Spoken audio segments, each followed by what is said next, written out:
Istiqamah merupakan sesuatu yang kita inginkan dalam kehidupan kita.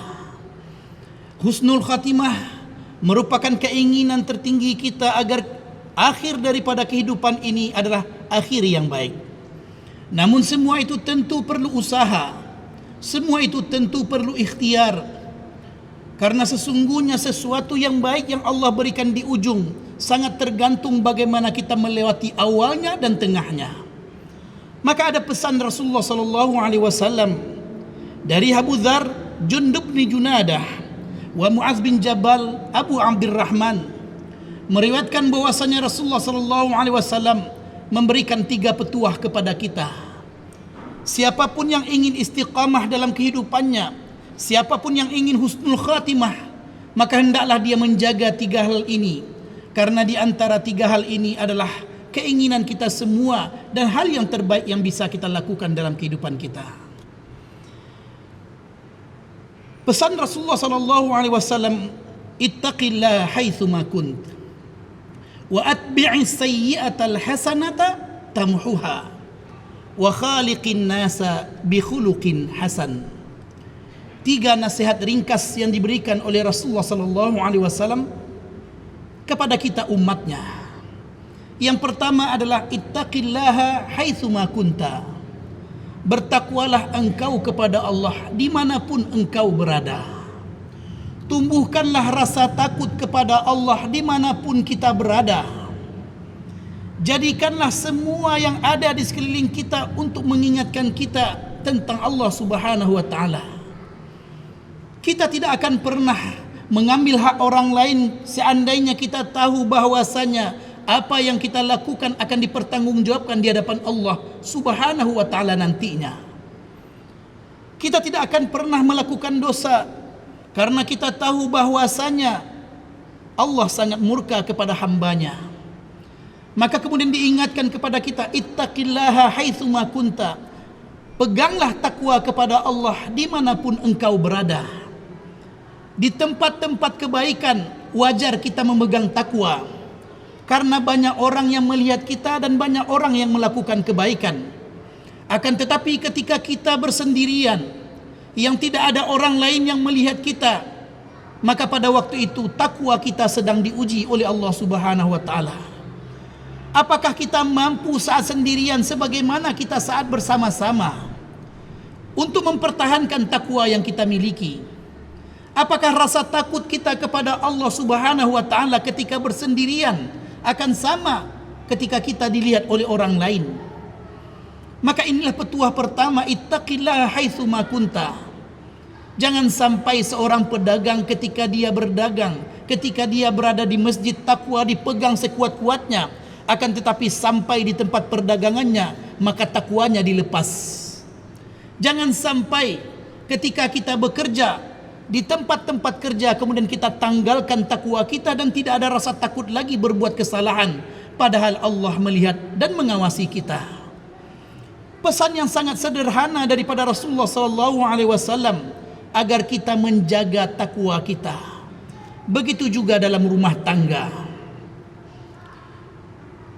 Jangan sampai ketika ada orang lain melihat kita, maka kita kemudian takut untuk berbuat salah kepada keluarga. Namun ketika orang lain tidak melihat kita, maka kemudian angkara murka suami ataupun ayah akan sampai kepada anak dan istrinya. Padahal ketika Rasulullah sallallahu alaihi wasallam pernah melihat seorang sahabat memukul budaknya. Lalu apa kata Rasulullah sallallahu alaihi wasallam kepada sahabat tersebut? Sesungguhnya Allah lebih berkuasa ke atas dirimu daripada kuasamu ke atas budakmu. Kalaulah dahulunya kita pahami bahwasanya orang-orang yang menjadi budak maka seakan-akan barang yang bisa diperjualbelikan oleh tuannya, tidak mempunyai harga diri, akan tetapi tetap saja dalam Islam kemudian ditekankan apapun yang dilakukan oleh seseorang kepada bawahannya maka dia akan mempertanggungjawabkan di hadapan Allah Subhanahu wa taala nantinya. Maka begitu juga dalam kehidupan berumah tangga. Ketika tidak ada orang yang lain yang melihat kita, maka tetap saja kita adalah orang yang terbaik bagi rumah tangga kita. Alangkah indahnya ungkapan Rasulullah sallallahu alaihi wasallam, khairukum li ahlihi wa ana khairukum li ahli. Orang yang terbaik di antara kalian adalah orang yang paling baik kepada keluarganya, dan aku adalah orang yang paling baik kepada keluargaku. Maka dengan takwa kita jadikan ini sebagai kekuatan, agar kemudian apa yang dilihat oleh orang lain dan apa yang tersembunyi sama. Tidak ada perbedaan antara apa yang disembunyikan dan apa yang nampak oleh orang lain dalam kehidupan kita. Yang kedua, wa atbi'is sayyi'atal hasanata tamhuha. Iringilah keburukan, iringilah dosa dengan kebaikan, maka kebaikan akan menghapus dosa tersebut. Sikap yang mesti kita miliki dalam kehidupan kita, agar jangan sampai kemudian kita menganggap remeh dosa-dosa yang dilakukan. Sebab ketika kita menganggap remeh dosa-dosa yang dilakukan, maka kita akan terbiasa melakukan dosa demi dosa. Kalaulah salat subuh yang tertinggal, lalu tidak ada keinginan kita untuk menebusnya, lalu tidak ada keinginan kita untuk mengiqab diri kita sendiri, mendenda diri kita sendiri, khawatirnya berulang kali salat subuh tertinggal, maka biasa-biasa saja bagi kita. Ingatlah dahulu Abu Talhah ketika beliau terlambat salat asar. Ketika beliau terlambat salat asar karena tidak mendengar suara azan, dan beliau berada di kebunnya, kebun kurma yang dimilikinya. Lalu ketika beliau datang ke masjid, ternyata orang telah selesai melaksanakan salatnya. Maka apa yang dilakukan oleh Abu Talhah? Diwakafkannya kebunnya di jalan Allah Subhanahu wa taala. Sikap mendenda diri sendiri adalah sikap yang akan membuat kita tetap berada pada ketinggian. Karena kita tidak ingin berada pada kehinaan, maka kita tebus kesalahan-kesalahan kita dengan kebaikan-kebaikan setelahnya. Kalau seandainya salat yang tertinggal tidak pernah kita anggap sebagai sesuatu yang besar, maka khawatirnya berulang kali salat itu tertinggal, maka kita tidak akan pernah merasakan apa-apa. Maka disinilah kaedah yang diajarkan oleh Rasulullah sallallahu alaihi wasallam, wa atbi'is sayyi'atal hasanata tamhuha. Iringilah keburukan, iringilah dosa, iringilah kejahatan dengan kebaikan. Mudah-mudahan kebaikan setelahnya akan menghapus kesalahan tersebut. Oleh karenanya siapkanlah infak-infak terbaik kita. Kalau seandainya ada dosa yang kita lakukan di antara yang banyak dilakukan oleh para sahabat dahulunya untuk menebus kesalahan tersebut adalah dengan memberikan infak di jalan Allah Subhanahu wa taala. Ini menunjukkan bahwasanya kita tidak ingin jatuh dalam kehinaan tersebut, kita tidak ingin jatuh dalam dosa tersebut, akan tetapi karena khilafnya kita, maka kemudian kita melakukan dosa, maka kemudian kita tebus dosa tersebut dengan kebaikan. Harapannya adalah agar kebaikan yang kita lakukan dapat menutup kekurangan yang kita lakukan sebelumnya. Wa atbi'is sayyi'atal hasanata tamhuha. Dan menebus kesalahan itu yang paling baik dengan yang semisalnya. Kalaulah ada sikap kasar seorang ayah kepada anaknya, maka tebuslah kesalahan tersebut dengan sikap baik setelahnya, yang itu akan membuat kesalahan tadi kemudian terhapuskan, bukan hanya hitungan dosa, akan tetapi juga dalam memori anak-anak kita. Kalaulah ada kesalahan suami kepada istrinya, maka cara terbaik untuk menembusnya adalah dengan memberikan kebaikan kepada mereka, kepada istri tersebut setelahnya, agar kemudian bukan hanya dosa yang kemudian dihapus, akan tetapi memori buruk yang terdapat pada diri seorang istri dari perlakuan suaminya juga kemudian terhapus dalam memorinya. Inilah agama yang mengajarkan kepada kita untuk bersikap baik, terutama kepada orang-orang yang terdekat kepada kita, juga orang-orang yang jauh daripada kita. Wa atbi'is sayyi'atal hasanata tamhuha. Iringilah keburukan, iringilah dosa dengan kebaikan sesudahnya. Mudah-mudahan kebaikan tersebut akan menghapus dosa dan kesalahan tadi. Dan yang ketiga, ini kaitannya dengan manusia.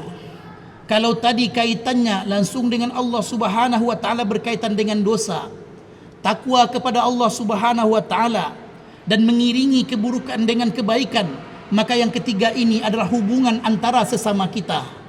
Wa khaliqin nasa bi khuluqin hasan. Dan berakhlaklah kepada manusia dengan akhlak yang baik.